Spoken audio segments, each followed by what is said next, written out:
Leave it on, it's okay. I can use that as a segue and then thank him for it. Morning. I know I have a 15-20 minute slot, so I'll try and keep it as much brief as possible in terms of the background and do as much Q&A as possible, try to get the best of it.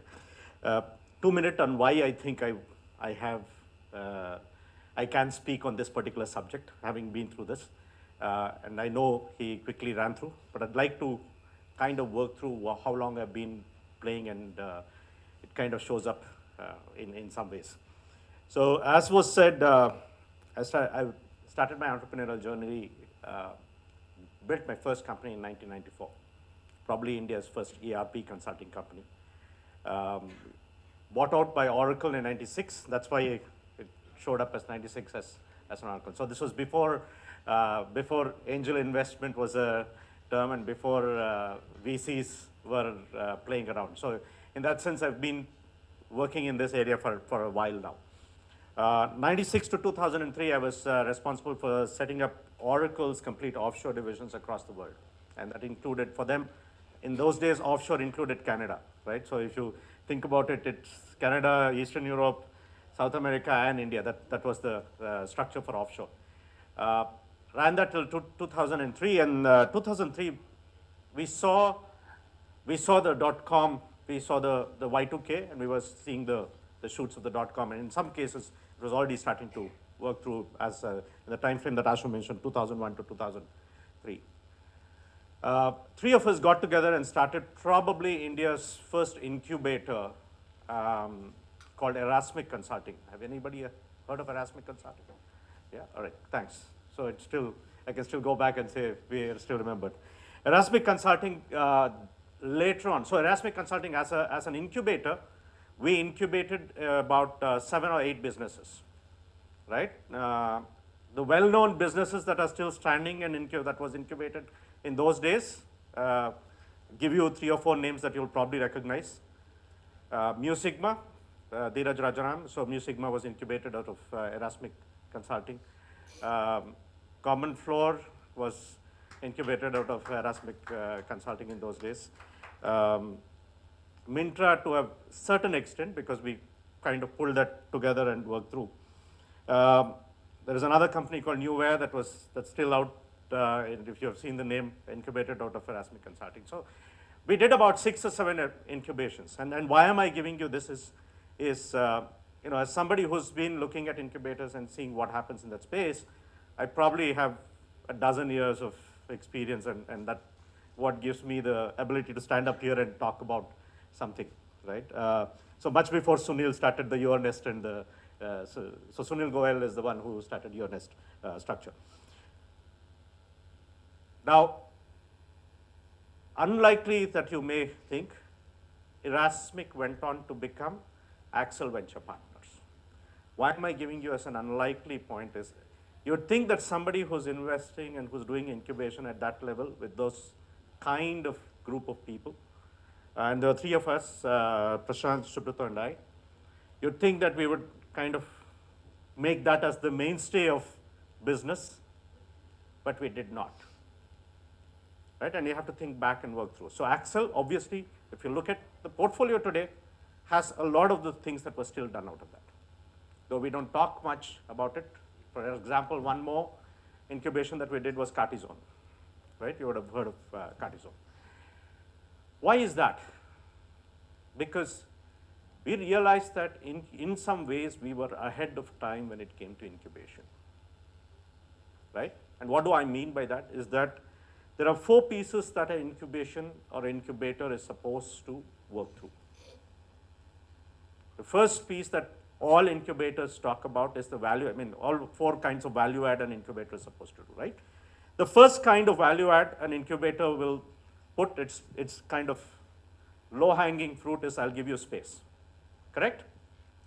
So anybody knows how many incubators we have that offer space in India today, and how many were there, let's say, 3 years ago?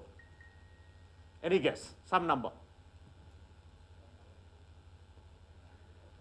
So 3 years ago, there were probably about 15 incubators that were non-institutional incubators. Now, what do I mean by non-institutional?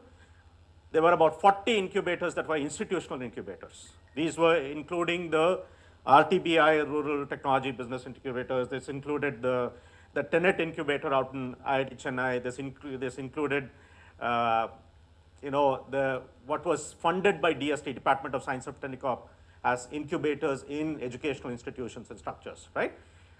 There were only about 15 of them. So if you go back and look at it in the last 5 years, or 5 years ago, or 4 years ago, even in 2011, 2012, you would only see names like Morpheus. You'll see names like, a few like Hash that was starting to come up. UNest as an example of an angel group that would go in and create an incubator structure. Today, Bangalore alone has over 80 of them. And I'm talking about non-institutional, right? Why is that? Because people realize that it's a good rub-off for you, right? So in an incubator, you go out and you can talk about how many companies that you're incubating. It's a good rub-off. But let's take a step back and demystify 3 terms for you, right? Why am I putting up these 3 terms is that there is a term that gets kind of overlapped across between incubator and an accelerator, right? You would have seen that a lot of people talk about an accelerator and to talk about an incubator. Any idea what's the difference? What should be the difference? Somebody, yeah? Yeah. So an incubator is supposed to be something that goes at an idea level and says that I will work with you. So when a VC looks at something, it's a downstream process, right? An incubator is somebody who's supposed to say, I will work with you or with your idea, give birth to that idea to a stage where it is well-rounded. In some cases, I will work with you to create what is typically positioned as the MVP, the minimum viable product structure. And then together we go and figure out if we can go and make this a business that would work through. So typically, if you look at this, an incubation stage is should be about 3 to 6 months, correct? That's the incubation space. An accelerator, however, is very different. An accelerator comes and says that, look, your idea is validated, but you do not have market acceleration, right? Your idea, you have a core product, you have a structure that you can demonstrate. Now we need to go back and show traction because some VC downstream is coming and saying, I know I want to show traction. I want you to come in and work through. And that's why an accelerator is supposed to take this through. Unfortunately, in India today, especially in Bangalore, there is a blurred difference between what is a play. Are you an incubator or are you an accelerator? Because what you'll realize is there are very, very few people who will talk to you at an idea stage today. In fact, I would probably say nobody other than your friends and family, right? And I think that's a fair statement, right? There's very few people who will talk to you at an idea stage. So if you're an idea stage and you're worrying about incubation, you're wasting your time in the Indian context. I'm being as blunt and as down to earth as possible. Don't waste your time. Because the structural piece of what has happened is there's this piece of what is an incubation. If you have 80 of them today, and let's do some maths, right? Let's do a quick piece. The traditional VC component is that they'll tell you that they have a win or a hit in 1 or 2 out of 10, correct? 10, 20% is the traditional hit piece. And let's keep that for a minute. Let's not dispute that hit ratio, but let's start working back. There are 80 plus incubators in Bangalore. Each of them claim that they can take an intake batch of 4 to 6 groups, right? 4 to 6 startups at a time. That's a typical size, and I'll tell you why it is 4 to 6. It's because the founders are 2 or 3 people, right? You cannot handle more than 2 or 3 incubations at a time per person. So that's your ratio. Anybody who claims to do a Y Combinator batch of anything beyond 2015 doesn't have the wherewithal to be able to drive that piece.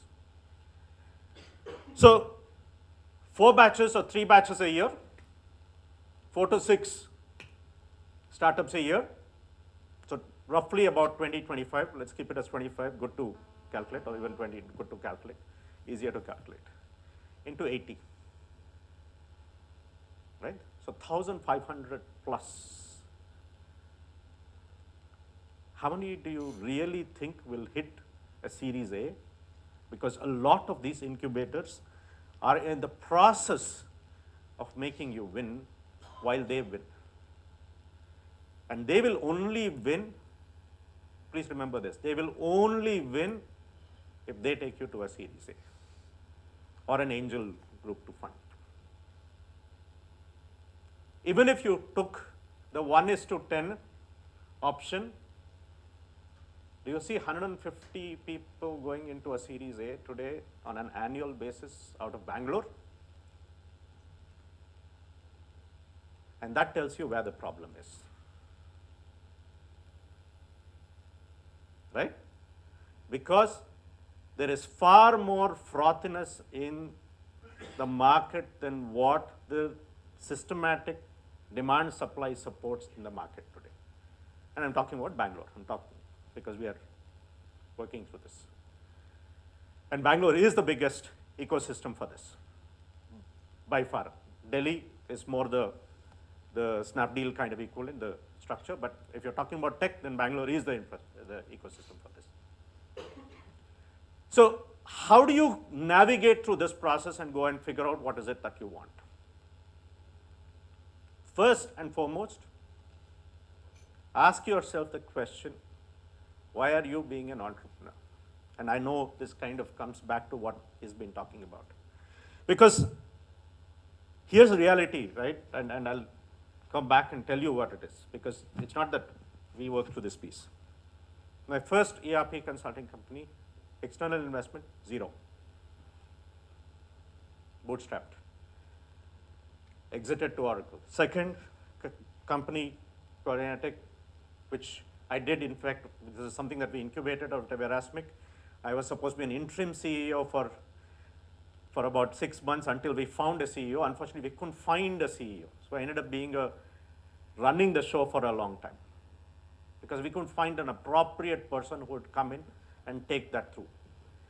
But eventually got out of it in 2010 and sold it to a company called CalSoft.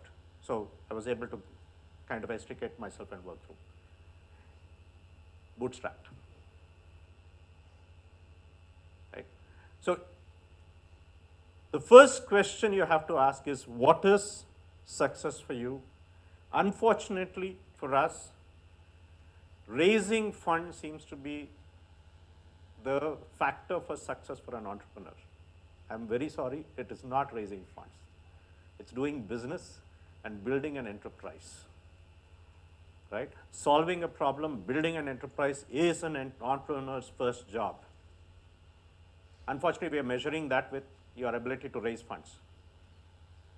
I'll be honest, today if I went out, like he said, he went out, tried to raise funds, it's not easy. You could be an entrepreneur, you could have built the structure together, but it's not easy.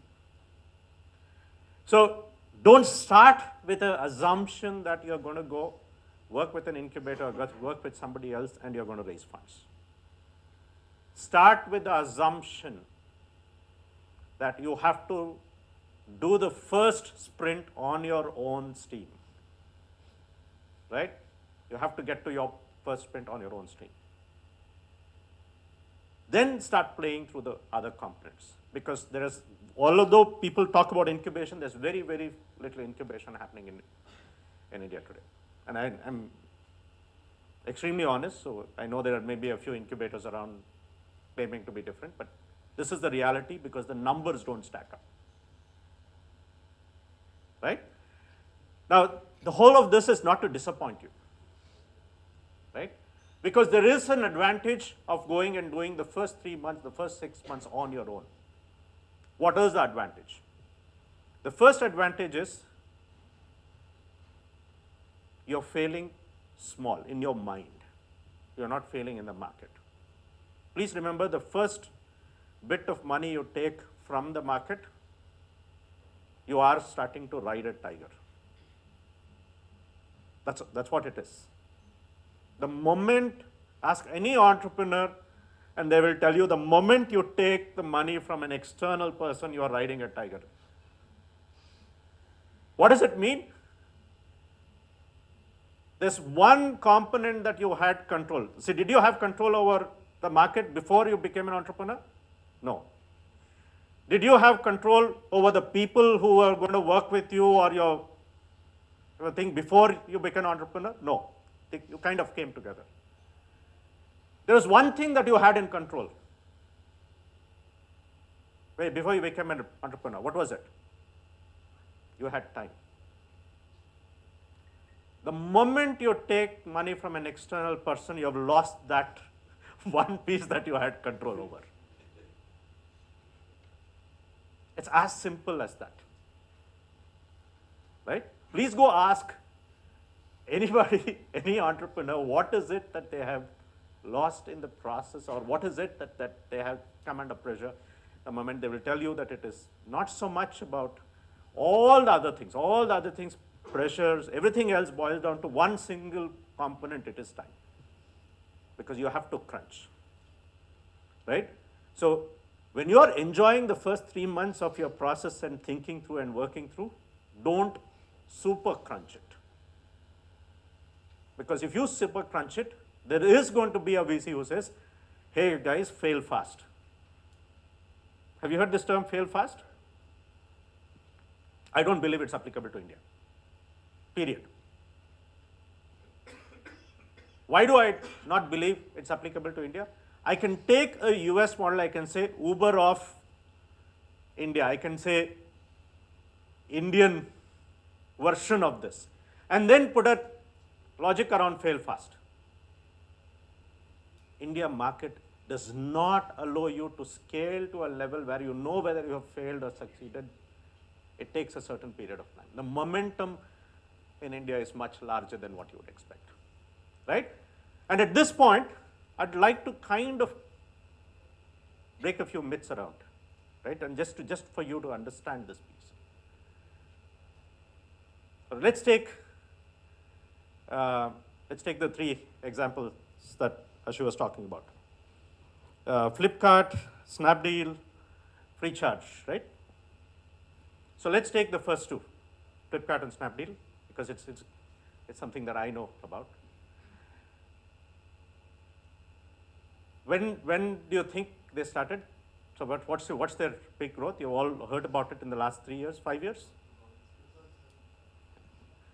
What if I told you that in 2003 or 2003, before I quit my, when we started the Erasmic piece, we were already starting to talk. So 2004 is when Flipkart really the guys started to work through. 2005 is when it formulated and we wanted to work through the piece, and Axel put in the first set of money in 2005. In 2005, 2006 was when, almost at the same time, you had both the Common Flow guys starting to occupy that space in Cunningham Road and the Flipkart guys starting separately. 10 years. 10 years to date, right? And first 7 years, very few people would have heard about them. Almost exactly the same if it comes to a Snapdeal. Go back and look at historical, almost exactly the same, right? Why am I giving you this example is that these don't happen overnight, right? Freecharge went through 2 rounds, if you go back and work through the structure. They went through 2 rounds of variations. These don't happen overnight. The fastest that I've seen anything happen is housing.com.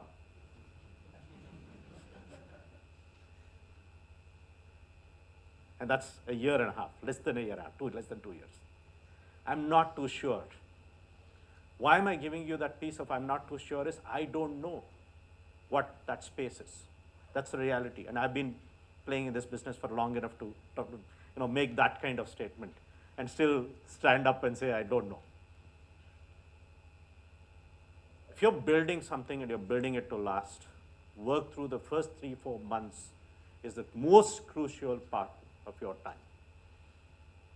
Spend it, closet it, thinking through, or do the extreme of just go meet prospective customers. Don't do anything else. Just test the idea with a few hundred people, a few thousand people if you can. Right? And with that, you have to keep in mind that you're always going to have the extremes. Somebody's going to say, hey, this is fantastic. That is going to be the naysayers. You have to learn one skill that you would not have tested before.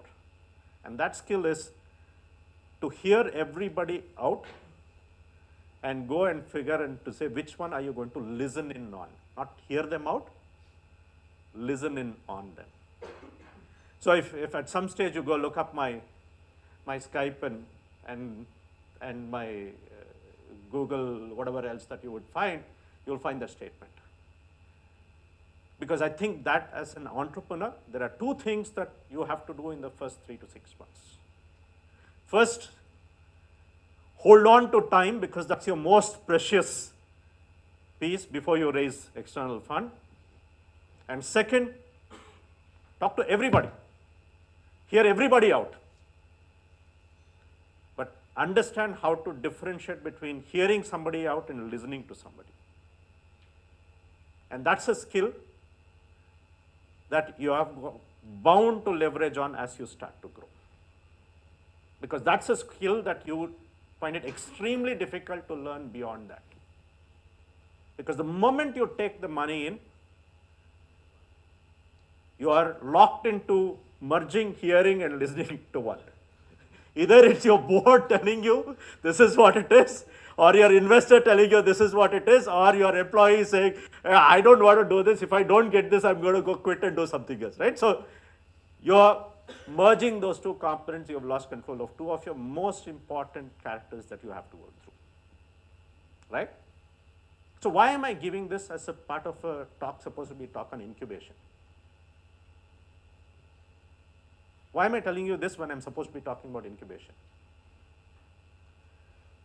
Because the word incubation is the birth and the nurturing before birth of something, right? If you think about it's prenatal and postnatal in that crucial period of something taking birth.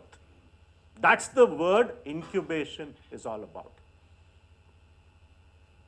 So you know you're going to birth an idea, you're going to incubate that idea, and you're going to take it to the next stage. So you're going to give that necessary sustenance for the first few months where the baby figures out that the baby can survive this world.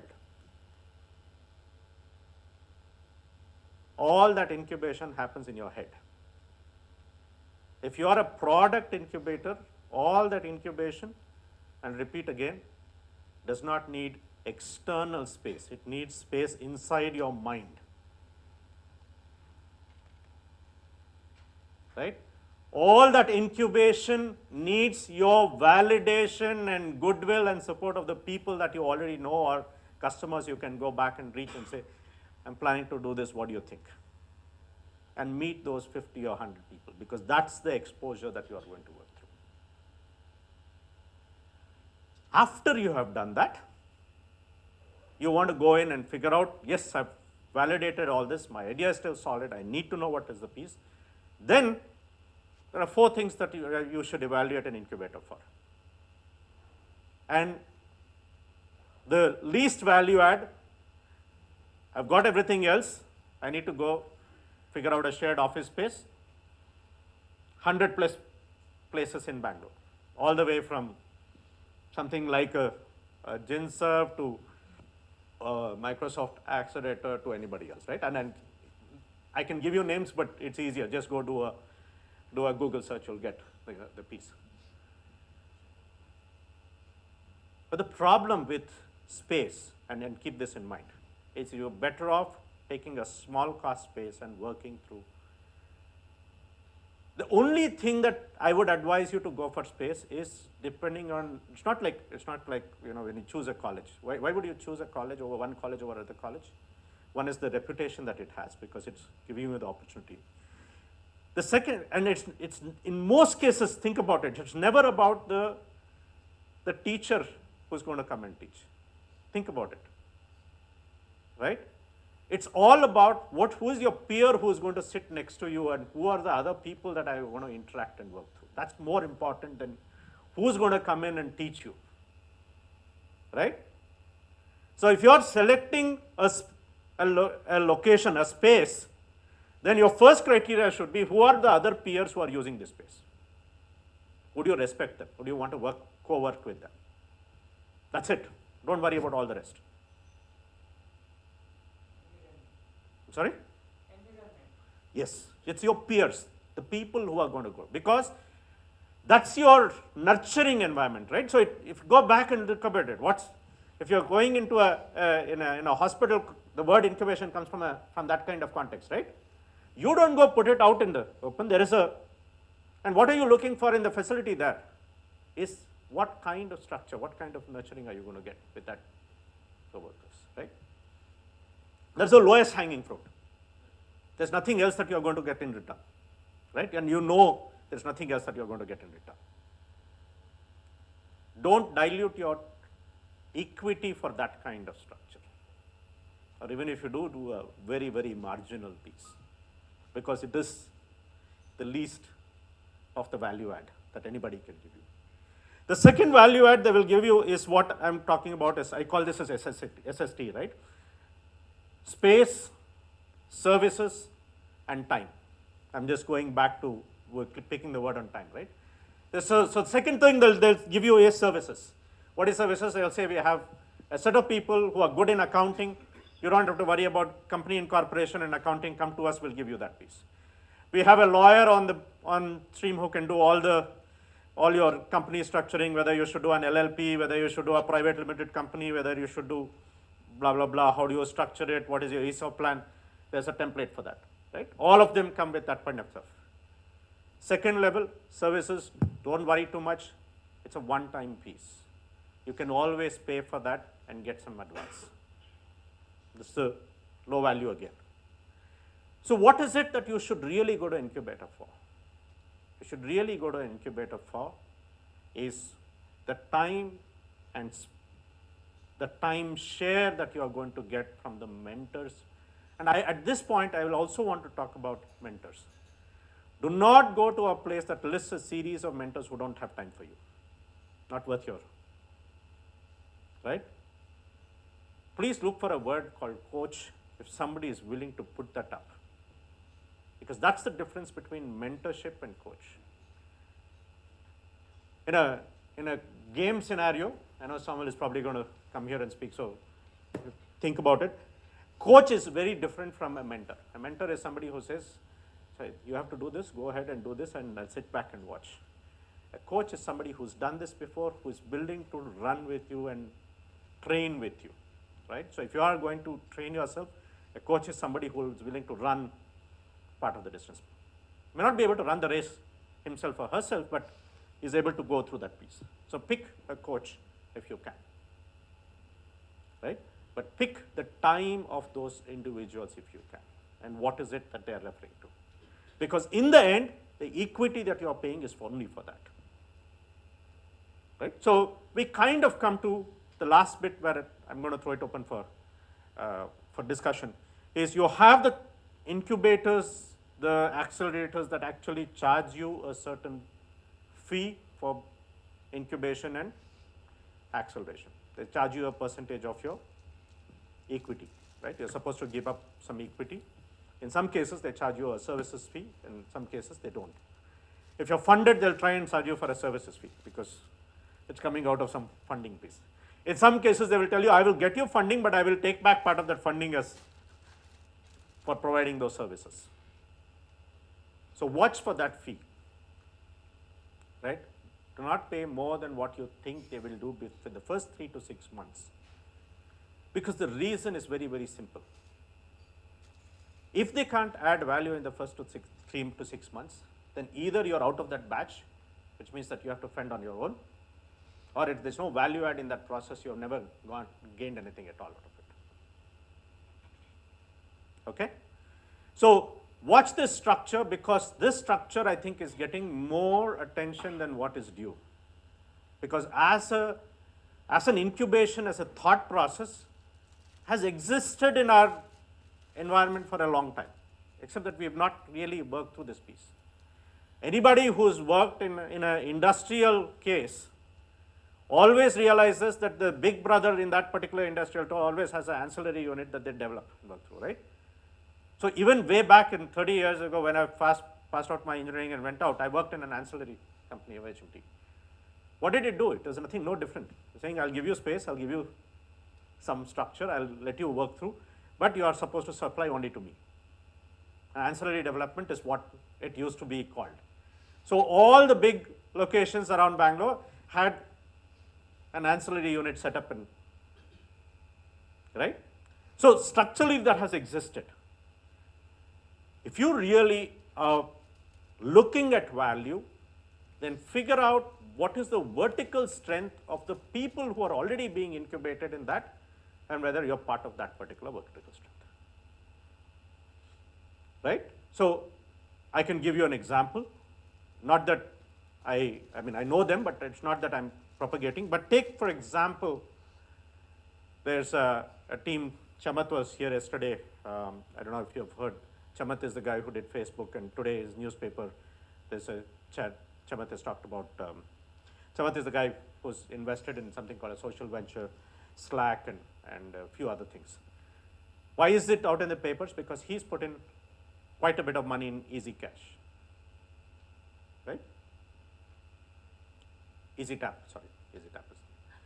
Why is that important? Is if you are in the payment structure, if you're in the banking piece, and you realize that Angel Prime, which is now Prime Ventures, is incubating about 4 companies all in that space.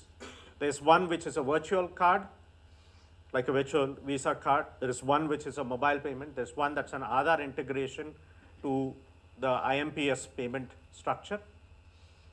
Right? I'm sure you can probably add a few more given the nucleus piece.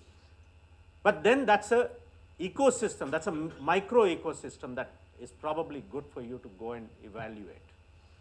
Why? Because if not anything else, the challenge on what to hit the market and how do you go back and work. You don't have to give up your equity, you don't have to give up all your secrets, right?